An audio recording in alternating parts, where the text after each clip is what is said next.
Hello everybody, it's Kara from Wilde Book Garden, and today I'm here with my January 2023 anticipated releases. I'm trying something new where I'm doing monthly anticipated releases instead of quarterly, just because they're such a pain to edit and caption, and I'm getting tired of them being so late. So we're gonna try this, see if it works. I also kind of borrowed this idea from Ashley at Bookish Realm, who is wonderful. I will link her below. So I'm gonna try to keep this pretty brief. As you guys know, this is gonna be a huge variety of things, and I will have a varying amount of information about these books. So starting on January 3rd, I have The Stolen Heir by Holly Black. This is the first in a spin-off series of the Folk of the Air books, like The Cruel Prince, following, I think it's like the main character's younger brother. Have I finished the Cruel Prince series? No. But did I pre-order this book anyway? Yes. Also on January 3rd, I have Sincerely Sicily by Tamika Burgess. And speaking of Ashley, I got this recommendation from her anticipated releases video. I hadn't heard of this one before. Our main character is a young girl who is going to a new school, and to make matters even worse, she has to wear a really ugly uniform, and she's like super into fashion. So I love that. I love that that's going to be, I think, a part of the story. And this book also deals with anti-Blackness, and specifically with like our main character is Afro-Latinx, and basically trying to explain that to people not understanding how she can be Black and Panamanian. So I think that sounds really interesting. Also on January 3rd, I have World Made of Glass by Amy Polinsky. This looks really, really heavy, but like it's going to be really important. This is a hard-hitting middle-grade contemporary about a girl whose father is dying of AIDS. And so this is during the AIDS crisis, and of course, it's a disease that is horrible, and also that is, you're not really allowed to talk about it. Nobody's supposed to even acknowledge that this is a real thing. So it's like, not only is she grieving for her father, but she doesn't even feel like she can get comfort from other people because this is like such a taboo topic. And it's about her learning more about her father and channeling her grief and her anger into activism. And I think this is going to be really, really intense and sad, but very good. Also on January 3rd, this is, yeah, big release day, I have Unsealy by Evelise Hausman. This is following identical twin sisters. One of them is a changeling, so I believe she is Fae, and she is also autistic. I don't know if this is on Voices. I think it might be, but I can't remember if that was stated or not. And the plot involves like a heist gone wrong, and then this kind of mystery that is like tangling the Fae and the human worlds together. I know Fae are something that like some people are very not into, which I get.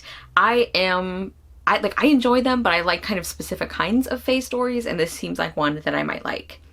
Then another Ashley recommendation, I have a picture book on January 3rd as well, An American Story by Kwame Alexander, illustrated by Dare Coulter. Quote, the story of American slavery through the voice of a teacher struggling to help her students understand its harrowing history.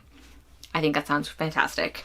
Also on January 3rd, The Love Match by Priyanka Taslim. Quote, To All the Boys I've Loved Before meets Pride and Prejudice in this delightful and heartfelt rom-com about a Bangladeshi American teen whose meddling mother arranges a match to secure their family's financial security, just as she's falling in love with someone else. So, one of the other reasons I was, like, that premise sounds really fun, but I was also very excited because I think this is gonna be a like love interest, like a decoy love interest situation, which we know I love. And I think it's also like a fake dating trope, which I also love. Basically, our main character is matched up with this like nerdy boy who's like her family loves and who'd be, you know, he's like a nice Bangladeshi boy that they want her to end up with. And she likes somebody else instead. So she like pretends to date like the nerdy guy in order to spend more time with the other guy, the guy that she actually likes. And then I think she maybe gets feelings for the guy that she's actually like dating. I didn't explain that very well, but I think it sounds great. Then on January 10th, I have The Wicked Ones by Robin Benway. This is a retelling of Cinderella from the perspective of the evil stepsisters, which is a trope I've read before and I really enjoy. This sounds a little bit like the Sisters Ever After series by Leah Cypess, which I've been really loving. And a quote from the synopsis, it says, fueled by Lady Tremaine's tendencies to pit the daughters against one another, Drizella and Anastasia are locked into a complicated waltz of tenuous sisterhood. On the cusp of the royal debut party, their one chance to impress the prince and live up to their mother's expectations, the sisters at last get a glimpse of what life could be like outside of Lady Tremaine's intentions. Drizella discovering a love of science and Anastasia sparking a secret romance. But never underestimate the power a mother whose greatest talents lie in manipulation, and the sisters may learn that even the cruelest of hearts can spill blood. I think that sounds really interesting. I am a little wary of Drizella pursuing science just because, unfortunately, I feel like 90% of the historical and fantasy books that I have read that have like women in STEM plot lines, they do it in a really misogynistic, not like other girls kind of way. So I'm hoping this book doesn't do that.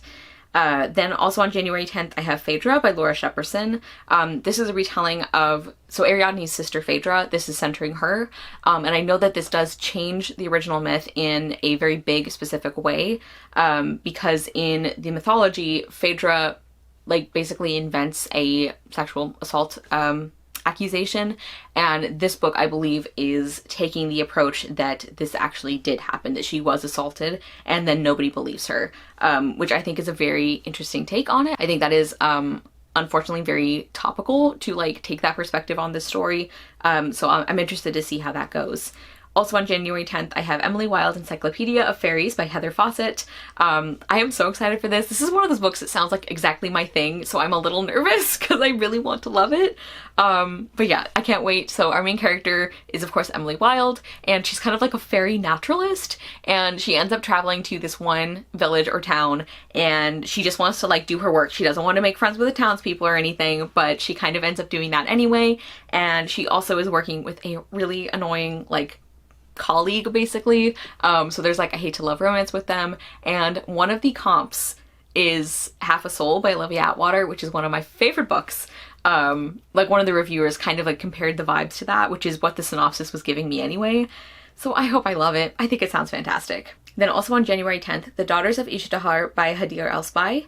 And this I just have a quote from the synopsis. From debut author Hadir El-Spy comes the first book in an incredibly powerful new duology, set wholly in a new world but inspired by modern Egyptian history, about two young women. Nihal, a spoiled aristocrat used to getting what she wants, and Georgina, a poor bookshop worker used to having nothing, who find they have far more in common, particularly in their struggle for the rights of women and their ability to fight for it with forbidden elemental magic.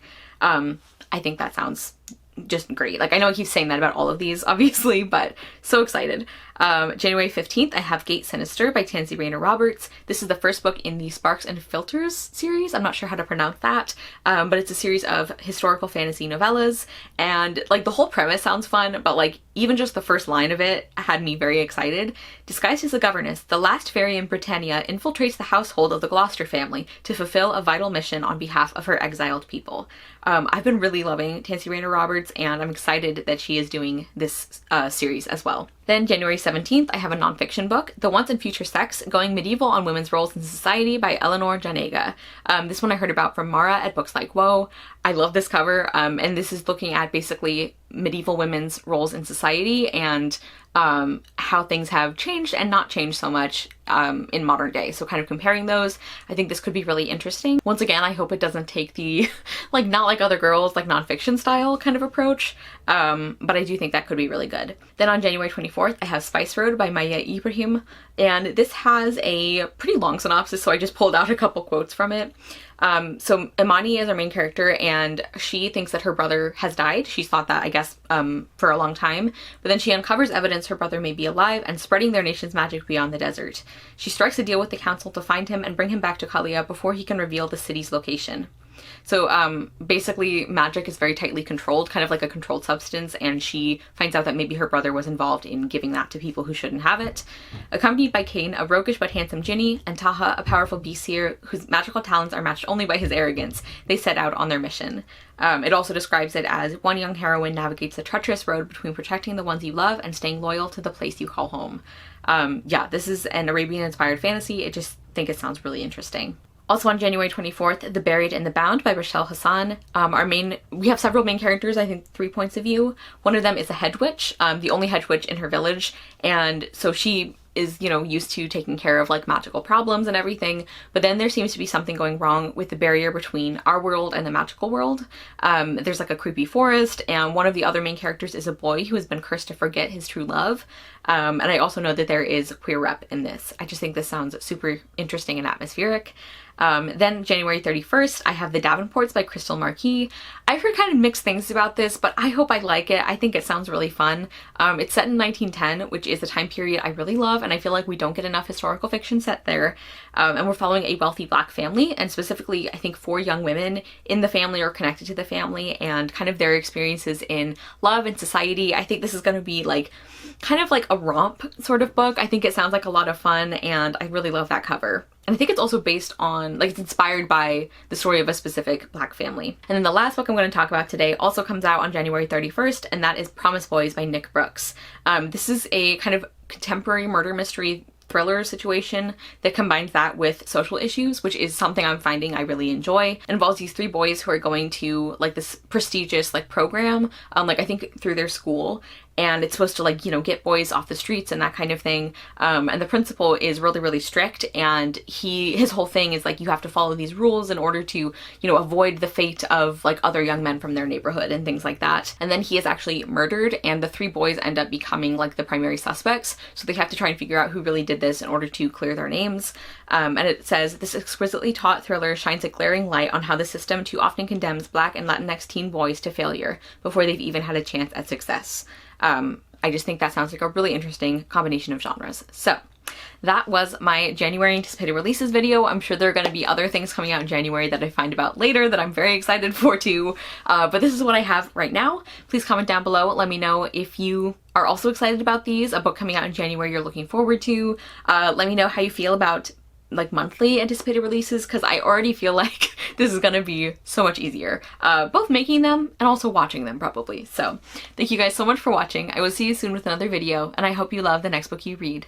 Bye!